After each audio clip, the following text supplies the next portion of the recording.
Today on r/IDontWorkHereLady. Hi, this isn't the uniform here. I'm an electrician, mainly commercial and industrial jobs.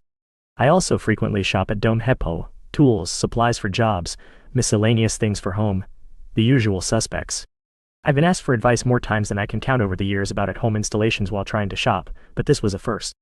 My story is about a Karen, of course. I was running errands and stopped at a L.M.A.O I wasn't very familiar with, while wearing my high-vis work shirt. Shopping in the electrical aisle, and I hear from behind me. Karen. Excuse me. Me. Oh, I'm sorry. Am I in your way? K, finally. I've been waiting here for 5 minutes. Show me where I can find the hand tools. M, oh, I don't work here. K, just show me where the tools are. M, if you look at the signs, you should see where the tool aisles. K, I'm not wandering around this store. Get moving, I'm in a rush. M, ma'am, I'm just trying to finish my shop. K, you can finish whatever you're doing after you can help me. The customer comes first. M, I'm sorry, I don't work. K, I don't care if you're new, just do your job. M, I'm sorry, but I can't help you. K, just show me where the tools are. M, no, ow. K, what? M, go find someone who works here or go ask at the service desk. At this point, I started to walk away, figuring I'll come back and finish in the aisle after she left. K, don't you walk away from me. I'm a customer, you have to help me. I kept walking. K, get back here. I turned the corner and start walking down the other side, and I heard her footsteps. She went the opposite direction and came around the end to catch up to me. K, I'm not finished with you. I want your manager. I don't care if you're off the clock, you're still at work. Now do your job, go and get me your manager and my tool. M, lady, back off. I don't work for L.M.A.O. K, you people are horrible, I don't know why you can't get good help. Why aren't you trained? Now go get me your manager. I turned around and started to walk away, and she didn't follow me. I wandered for a few minutes, went back to electrical and finished grabbing what I needed. As I walk up towards the registers, I see her at the service desk, very animated, starting to get loud. She spotted me. K, there he is. He was swearing at me, and told me that women can't fix things. You! Over here now. I walked to the service desk. K, so you can follow directions. I expect a discount for his attitude and his insults. I make eye contact with the person behind the desk and roll my eyes. M, can you explain to this psycho that I don't work here? K, what did you just call me? See, he has been insulting me. I want him fired right now. M, looking at the service desk, sorry guys, but I'm gonna go check out. Good luck. K, where do you think you're going? I want your name right now. SD, ma'am, he doesn't work here. K, yes he does. Look at him, he's wearing a uniform. At that point I walked away, checked out and left through the lumber entrance and exit. I never did find out what tool she needed. For our next story. A narrow escape in aisle 4. So this is more of a proxy I don't work here lady, and a thank you to everyone who posts such lively examples of Karens in the wild. To set the scene, I was recently at a large grocery store that rhymes with flyer. They have really long grocery aisles that are split in the middle with a perpendicular space for better flow through. I go absurdly early in the morning because the music is played at a quieter volume, and the only people out in the store are workers stocking the shelves and retirees who wake up before sunrise. Usually I'm happy to help when asked nicely, everything from pulling something heavy into a cart, reaching the top shelf, even laying on the floor to collect glasses that have been accidentally kicked beneath a shelf. The older regulars and I exchange idle pleasantries, and they know me as one of the usual people around. I'm in the cracker and cookie aisle, and a stock employee is pulling a large metal dolly towards the back of the store with a stack of deconstructed boxes piled on it.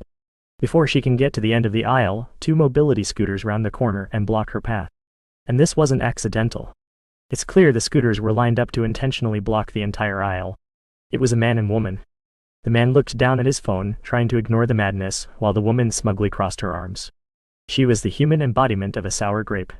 I'm towards the front of the aisle, but can hear this lady exclaim that since the stock person works there, she must do this woman's shopping for her. She's shaking a paper grocery list at the stock person, and she has the exact same facial expression as the gif of the angry little girl shaking a hairbrush. The poor stock person is trying to explain that she doesn't work in customer service, that she is simply there to stock shelves, but the grumpy grape isn't having it. Eventually the stock person loudly states in frustration, I don't have time for this, and pushes the dolly backwards into the middle aisle gap, circumventing the blockade. This retreat is met with flying obscenities and threats of talking to management, but the stock person moves quickly enough that the scooters can't reposition in time. I can hear the employee's dolly move down an unblocked aisle and into the back of the store, out of reach. If you thought that was the end of it, oh dear reader, you are wrong. The woman then loudly exclaims, "We'll just get that other girl to help us," with an annoyed huff. I almost instantly realize that I'm the only person left in the aisle, and I'm dressed very similarly to the stock person, jeans and t-shirt. For the briefest of moments I did think about explaining to the woman that I didn't work there. I did have a shopping cart after all. But the daunting stories through Reddit have taught me that sensible explanations often lead to conflict, and sometimes even assault. This cantankerous woman could fill a Karen bingo card with her exploits. I knew my immediate peril and quickly moved in the opposite direction, scurrying around the corner before she could even try to flag me down with her shopping list. She even tried loudly clicking her fingers like I was a dog. It was genuinely surprising how loudly she snapped her fingers with her dried-up witch hands, but that probably is due to a lot of practice from treating people like slaves. You can call me a jerk for not helping my elders, but there's no way I'm going to get involved with someone who wants me to gather her groceries while she yells at me. By the time I got to the self-checkout register, only the man was in a scooter and the woman was bagging and checking groceries on her feet. I make no claims or assumptions about her physical capabilities, but I did think it was weird that she ditched the scooter somewhere instead of having someone scan her groceries for her. Regardless of the time of day, there's always two people helping at self-checkout, and there's a checkout lane with another employee available. As I passed her register to do my own self-checkout, she gave me such a venomous stare, but thankfully she kept most of the insults under her breath, instead of choosing a confrontation. So, thank you Redditors, you taught me how to spot a dangerous Karen in the wild and I avoided the situation. Let's dive into our next story. Didn't realize they thought I worked there, L.M.A.O. I was just at the grocery store after work. AirPods in, transparency mode on, picking out cheese for the week. Minding my own business. I go to grab another pack of cheese and a guy walks up to me. I thought he was joking because the cheese was on sale, so I grabbed like 6 packs LOL. And he asked me, "Hey, where's the lunch meat?" With a smile. I looked at him, thinking he was making a joke, and said, "I don't know. I just needed cheese." And he goes, "Oh damn, so you don't know either." And me, confused, said, "Well, it's probably further up the aisle." And he goes, "Huh, no one here knows where the lunch meat is." Another customer chimed in and said, "It's further up the aisle that way." And I just laughed. Then as I was walking away, I realized that my shirt is similar to the staff's, and he probably thought I worked there, but that I didn't know anything. Sir, I don't work here. I'm just here for the sale cheese and lettuce, my god. Anyway, that's it. No argument, no nothing. Just me realizing after the fact and missing the opportunity to say, "Sir, I do not work here." Our last story for today. Canada's Wonderland. The story starts in early August, 2024.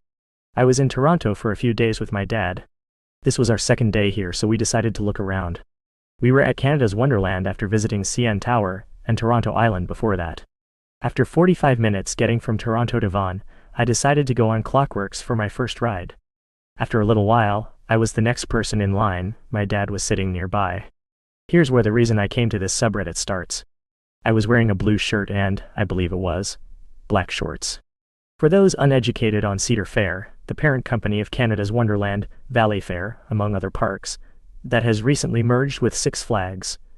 For the most part, ride operators wear red shirts, and in some cases, a dark blue sweaters.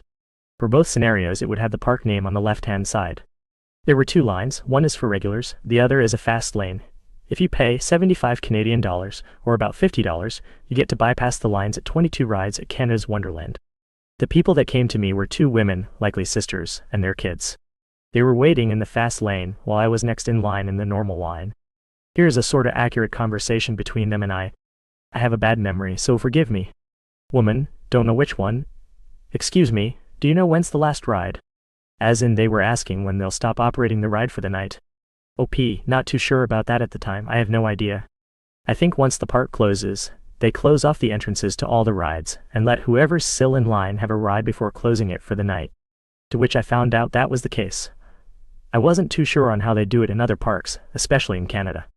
I thought maybe they wanted to know when the ride closes. I didn't think they would mistake me for an employee. It was, after a few seconds, when they realized that I didn't work here. Woman, oh, I'm so sorry. I thought you worked here. Basing her assumption off the uniform of the guy checking everyone's height, and myself, a teenager who is unemployed and is only in Canada for purposes of tourism, and not on a work visa, and the fact that I'm in line and not on the employee's side. She then told her acquaintance the reasons to her conclusion that I worked there, citing my position in the line and the clothing.